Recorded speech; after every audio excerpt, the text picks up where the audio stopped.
Bonjour à tous, aujourd'hui ça va être une vidéo qui va être un mélange de vidéos news, de vidéos théorie et de vidéos parlons comics. Donc ça va être tout ce que j'aime, donc c'est parfait.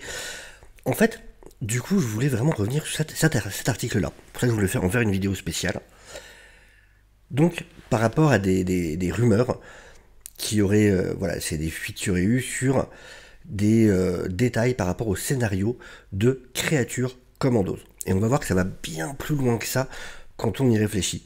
Et donc c'est l'insider My Time to Shine Hello, donc à prendre avec des pincettes bien évidemment, qui a révélé sur Twitter que Dinosaur Island apparaîtrait dans Créatures Commandos.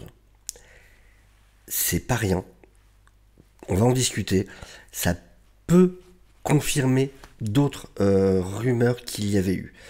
Et donc, un peu après, un autre insider, Casey Walsh, a réaffirmé cette rumeur et que ça serait le centre du show de la série. Un groupe de scientifiques serait perdu sur l'île mystérieuse dont ils découvriraient qu'elle est vivante. Tout ça, ça vient des comics. Alors, c'est très important, effectivement, comme ils le disent, parce que dans DC The New Frontier, Dinosaur Island est actuellement The Center, une île vivante, consciente, qui veut détruire la Terre. On va, du coup, un peu élaborer autour de ça, parce que ça amène des choses qui peuvent être hyper intéressantes. Depuis le début, je pense que Créatures Commandos se passant dans le passé, étant donné qu'on a le père de Rick Flag Senior, je me dis que ça doit avoir un lien avec ce que sera la grande menace de ce premier chapitre. Ou en tout cas, une des grandes menaces, pas forcément la menace finale du premier chapitre, mais en tout cas une menace très importante au sein de ce premier chapitre. On a deux programmes dans ce qui a été annoncé pour l'instant qui se déroulent dans le passé. On a Créatures Commandos et on a c'est Paradise Island, je crois, celle sur le préquel sur Themyscira.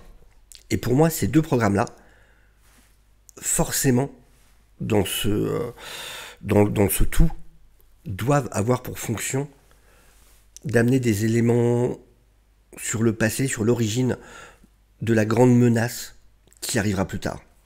Or, donc parlons de Dinosaur Island, comme ça vous saurez de quoi on parle plus précisément. Donc c'est une île qui a été découverte pour la première fois en 1927, lorsque le pilote allemand de la Première Guerre mondiale Hans von Hammer s'est rendu sur l'île pour le compte du général chinois Chiang Kai-shek. L'ace ennemi était accompagné de plusieurs autres soldats et aventuriers, dont le général 4 étoiles Joseph Warren Stilwell, Biff Bradley, le jeune frère du détective Sam Bradley.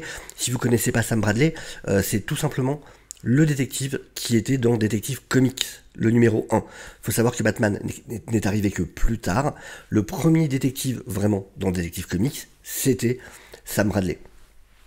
Le joueur vieillissant Bartholomew Lash et le pilote chinois Chop Chop, probablement un parent de Liu Wang, célèbre pour ses Black Hawks, qui était un groupe de pilotes en fait. Ils avaient leurs comics.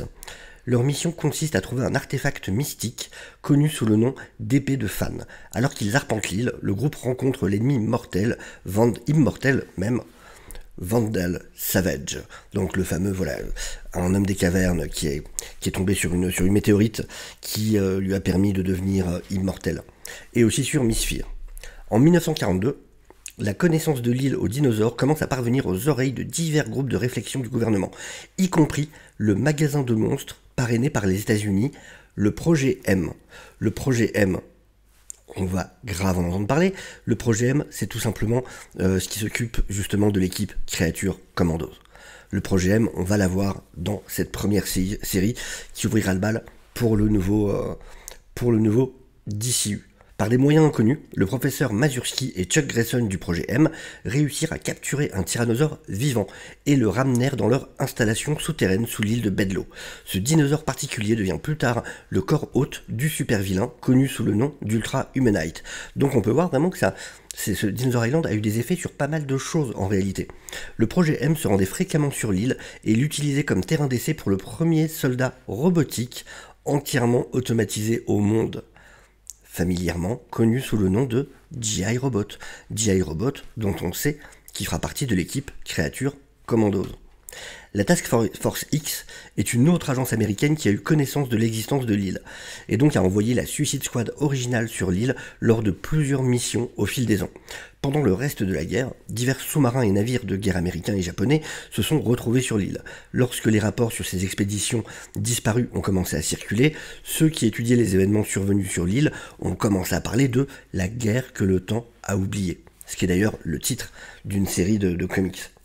Les expéditions d'après-guerre ont théorisé que l'île existe dans un état de flux temporel. Ces dernières années, Black Canary des Birds of Prey a débarqué sur l'île et l'a trouvée toujours abritée par des soldats japonais qui gardaient Gunner et Sarge des Losers emprisonnés dans un camp de prisonniers de guerre.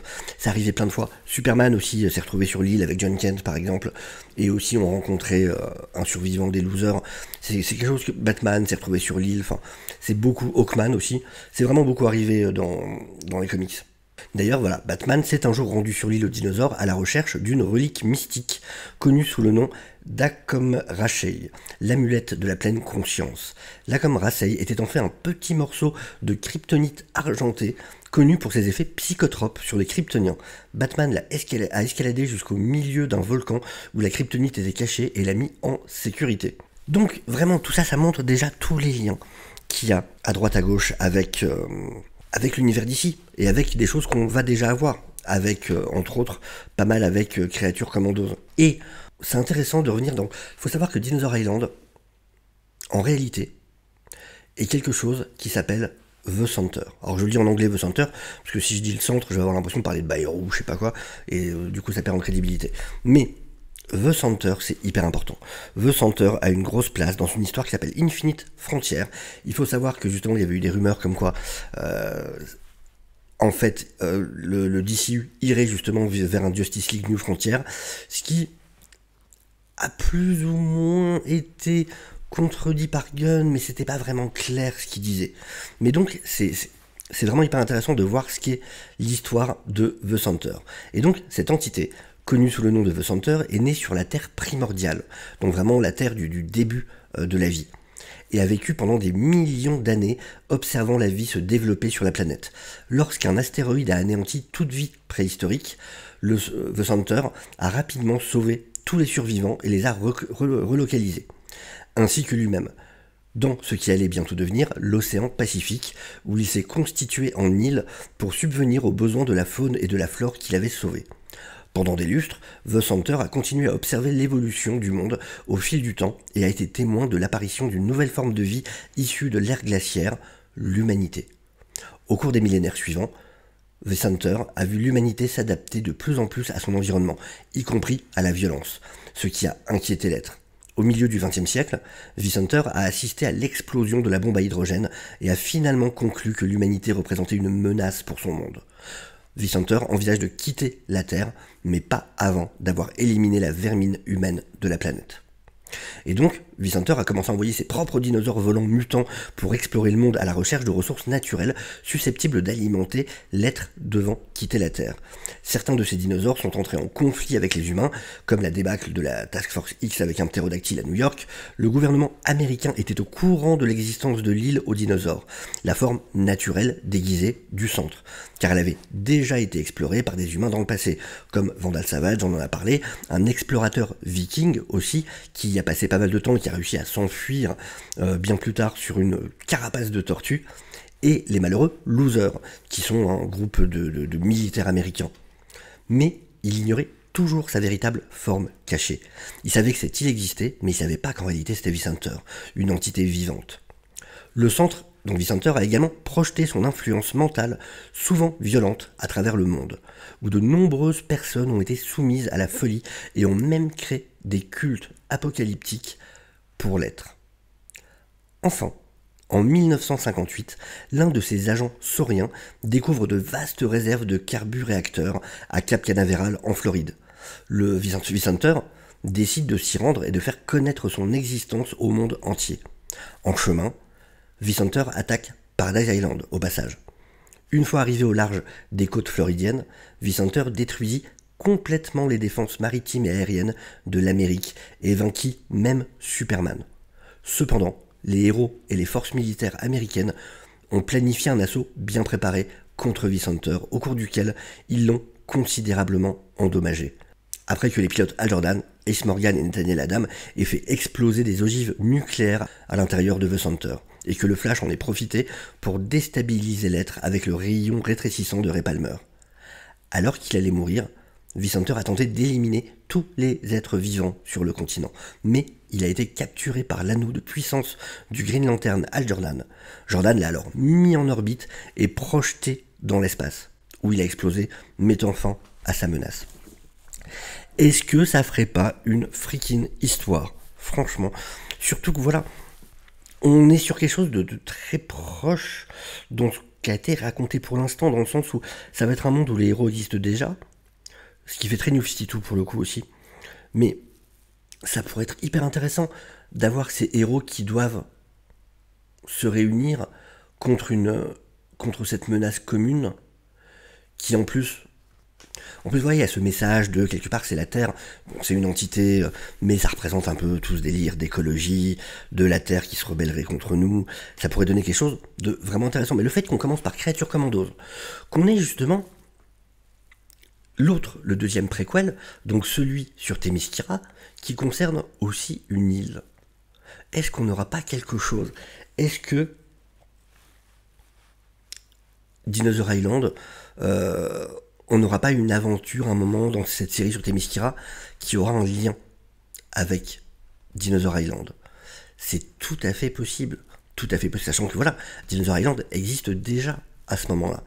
Et donc le fait qu'il y ait Créature Commando, alors on a donc le projet M qui est très lié à Dinosaur Island, on a G.I. Robot qui est très lié, on a pas mal de personnages qui ont des liens avec ce lieu, qui en réalité donc est cette entité qui va vouloir détruire les êtres humains.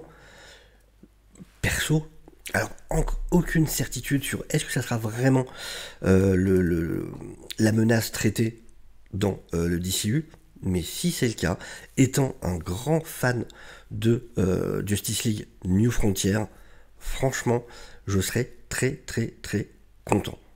Donc, à voir, encore une fois, pas de certitude, mais je trouvais ça intéressant d'en parler. Puis en plus, voilà, si ça se confirme, au moins vous saurez un peu ce qu'est justement Dinosaur Island, aka Vicenter.